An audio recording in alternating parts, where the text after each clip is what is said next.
Hello, friends. It's John Connor, third of episode 192 of Shadow and Flame of Magic, your premier Kitty Pryde Magic and Lockheed podcast.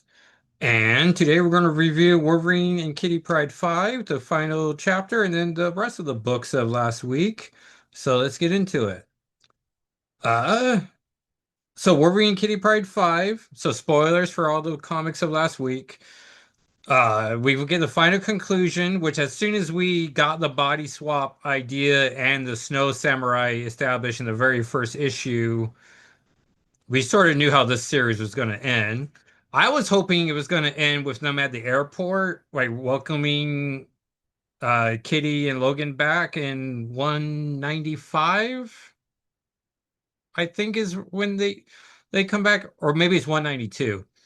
And But it doesn't matter how we get there. But it doesn't end there, so I guess there's room for another mini series if we want to extend the long week Kitty and Wolverine were missing.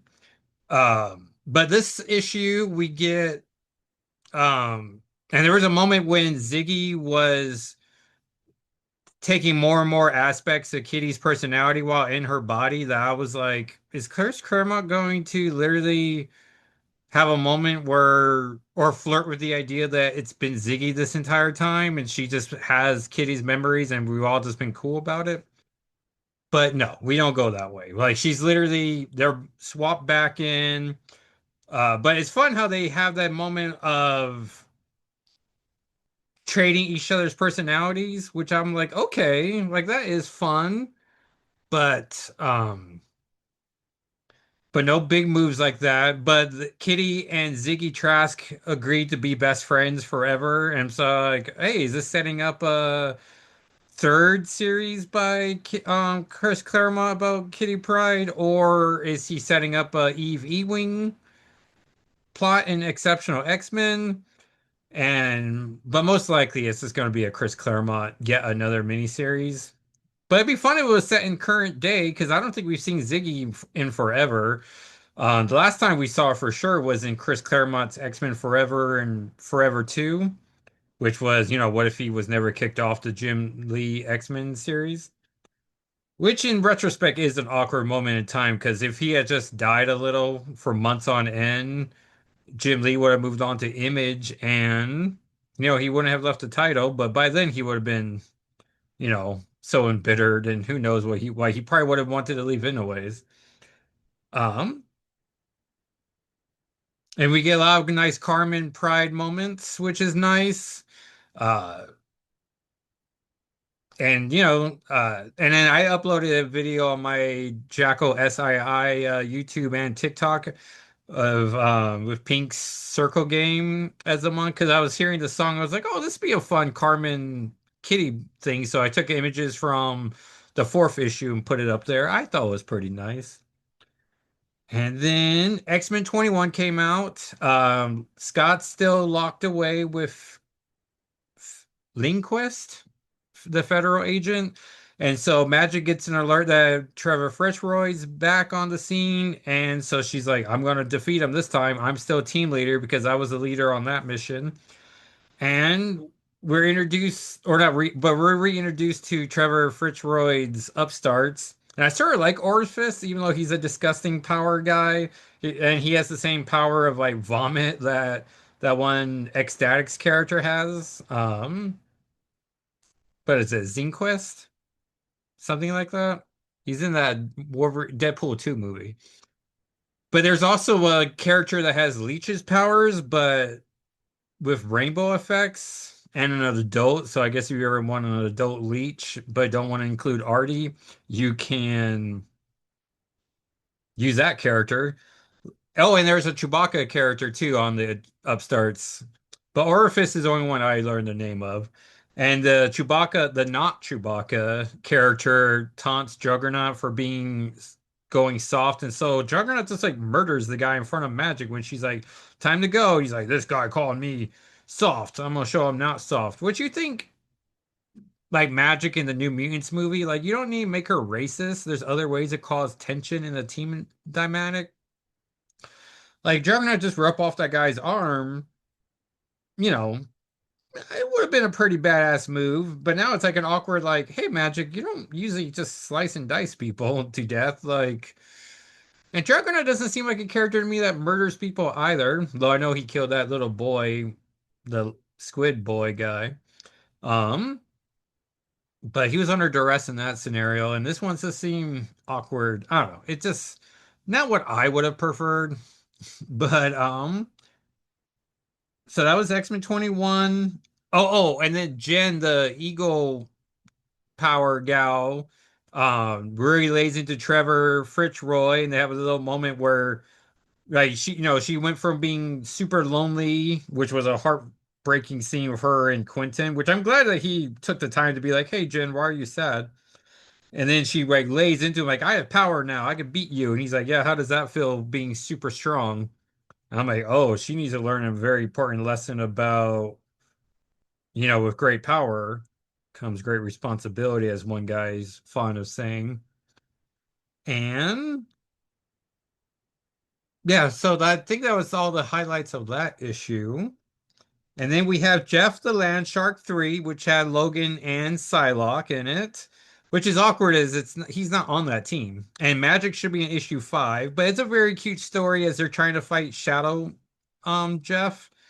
And at one point, Jeff has the ability to create adamantium fins as well as able to use um Quanen's psychic knife to the point where she's like, "Oh, he's using the totality of his psychic teeth," and I'm like, "Okay, like that scene alone worth the issue price admission itself."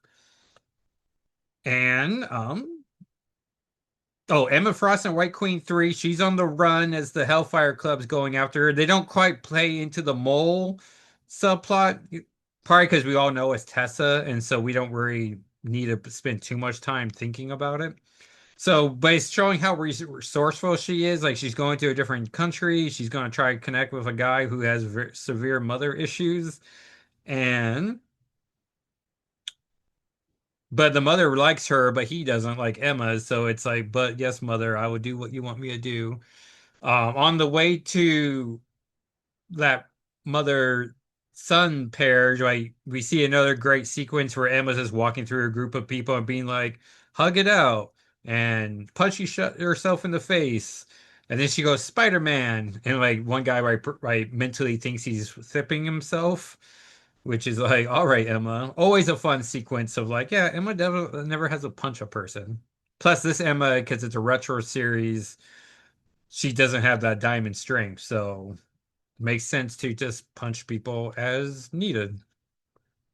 And then we have Phoenix 14, which wasn't a bad issue. It was actually pretty enjoyable as we figure out Sarah Gray is from the White Hot Room. And so, did Jean create her? We're not sure. We're still figuring that all out. But the issue ends with Jean pulling up all the Phoenix former hosts. So Quentin Quires there, Rachel Summers is there, the greatest host of the Phoenix, in my personal opinion, as she went through at least 125 issues of Excalibur and was like, yeah, I mean, she's not in every one of those issues, unfortunately. But I mean, never had an issue with the Phoenix Force except for the Phoenix Force keeping her memory, her trauma in check. But yeah, I mean, never had a Dark Phoenix moment. And she fought Galactus and was able to control that power. But we're not supposed to think about Rachel and the Phoenix Force. But Rachel says hi, Mom, to Jean, and then Quentin Quires there, but also Hope Summers is there. So it's like, wait, are these the avatars from the White Hot Room, or is Rachel and Quentin really there? Like, there's some issues because I'm like, Hope Summers being there should be a big deal. She died at the end of the Cohen era. And so, what are we doing here? So, it's like, are all of them avatars from the White Hot Room represented in their bodies, or are they the actual characters just in the present? What, like, like that's a good cliffhanger. It's gotten me thinking about it. Yeah, Draft Phoenix. Oh, The Thing 4, which I guess was a retro series I didn't realize, but the cover had the Juggernaut punching the Thing. So I was like, I like the Juggernaut. which I respected the Juggernaut before, but him being best pals with Magic has made me really want like Juggernaut a bunch, and I really want to get that Funko of his, but it's like collector prices now, so it's like, all right, we'll see what's going on. Psylocke too. Um, and I want those two before. Who's on my wish list of Funkos?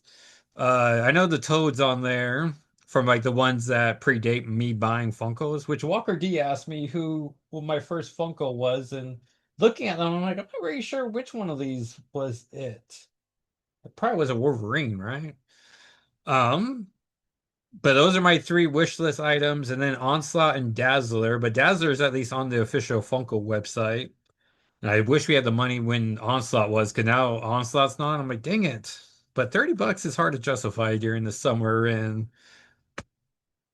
just add it to the wish list and just check every so often. I'm still trying to get the Magic 8 Daughterman cover, but now that thing's to like 50 to $100, where I'm like, it's ridiculous. If they ever make a Daughterman Kitty Pryde cover, right, whatever that price is, I got to just get it through DCBS. Like it haunts me. Um, but the thing series. He fights the Juggernaut, and Black Tom's there, which immediately was like, oh, this is a retro series. Actually, no, it wasn't that moment. Though that was a fun exchange where the Juggernaut's like, nothing stops the Juggernaut. And so Grim punches. This was me punching. Kapow. Sorry. Sorry. He punches Black Tom, which irritates Juggernaut, and then he like does that a swirl throw to the Juggernaut. And he's like, yeah, nothing stops. He's like, no one's stopping you. Go after Black Tom. I'm like, oh, that's a fun twist. Sort of like in that the 2004 Fantastic Four movie where he's like, no thing to stop you. And I don't know why that line always comes in my brain where it's like, it's a clever line of like, no thing or nothing. It's because Doctor Doom had cured changed Ben Grimm back so he can't be the thing anymore. I'm like, hey, no thing can stop you. And it always comes up in my thing thoughts, which I don't have too many. But then Moonstar shows up, pre-meteorite, from the Thunderbolts. And then that's when I was like, oh, this is a retro series. And so he's just fighting a bunch of goons. The Kingpin put like a $10 million bounty on his head, and so everyone's trying to fight him. So it's just fight, fight, fight. But a lot of fun characters showed up in it. And lastly, X-Men Tooth and Claw, which I thought Magic had been in the series, but it's actually the X-Men Undertow is the one Magic's in. So this one fell off my radar to track, but it's a cute story about. It's half a story about Magneto and what he does when he's not hassling Scott on the current X-Men team. And then the other half is Beast and what he does when he's not being seen in that series. And there's a character of mimic power, so he starts mimicking beasts. And it's like, oh man, how many beasts do we need? And it's awkward because this beast is a 70s a retro beast himself. So not a bad series. Like if you've been missing Magneto and Beast in the X-Men ongoing, this is the one shot for you. And then next week we have a bunch of comics here. But Magic 9, which is the penultimate issue. Um, Uncanny X-Men 20, which is supposed to be a ransom issue from the preview page. We have Doctor Strange 450, the big anniversary issue that has a magic story in there by Ashley Allen. So, a double dose of Ashley Allen magic that next on Wednesday. It's Jeff and other Marvel Tales, which I don't know if Lockheed's in it, but I didn't pre-order it, so I'm going to have to be like, do I buy that immediately? Let's find out. But they're supposed to be original stories, so that should be fun. Um, and then Avengers 30, which I saw preview pages that show magic in it. So check that out. And the Marvel Zombies are supposed to be in it too. So it's like, well, we gotta check to see if Kitty Pryde or shows up in it. And the weird that issue coming out in September when you think October would have been a more natural fit. It's not even in time for a trade, but who am I to tell Marvel how to publish their comics? And then we have Imperial War Exiles, which I'm curious to see how they recap X Manhunt. I imagine it's going to be a one sentence. throwaway of like, hey, we just left Earth, and then it's like asterisk editor box saying, if you want to find out why they left or how they left Earth, check out X-Men Manhunt. But I suspect it's literally going to be that one sentence of like, we left Earth and now the Imperial War's going on. Crazy. Let's talk about this now. But it's the exiles, and I'm surprised they didn't just go capitalize X, but it's the Xaviers and the Lolanda Namani family of them and Xandra. So that should be cute. And then Laura Kinney Wolverine 10, guest starring Gabby, Jonathan, the most real of Wolverines, and Clea. So that should be fun. And then I'm sure Xantos, the son of Dracula, will have a scene as well. And then Ultimate X-Men 19, Peach Momoko just being amazing with Zach Davison on the assists. Uh, ever since he mentioned in a Blue Sky tweet how he's not a translator, it's like, oh, then what localization, I suppose, is what his title is, if I remember correctly from the title page. Then Wolverine 13, which has a gangster, like a 20s gangster style cover, and I looked at the preview page and Nightcrawler is involved in it, so at least check that out. And then X-Men of Apocalypse Alpha comes out, so it's like 8 titles. But that's, I think, the order of what I'm interested in.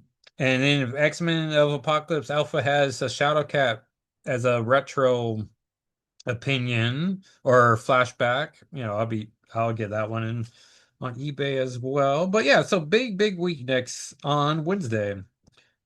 And that is the episode, everyone. So thank you so much for listening or watching if you're on YouTube. And I will talk at you next time. All right, everyone. Bye.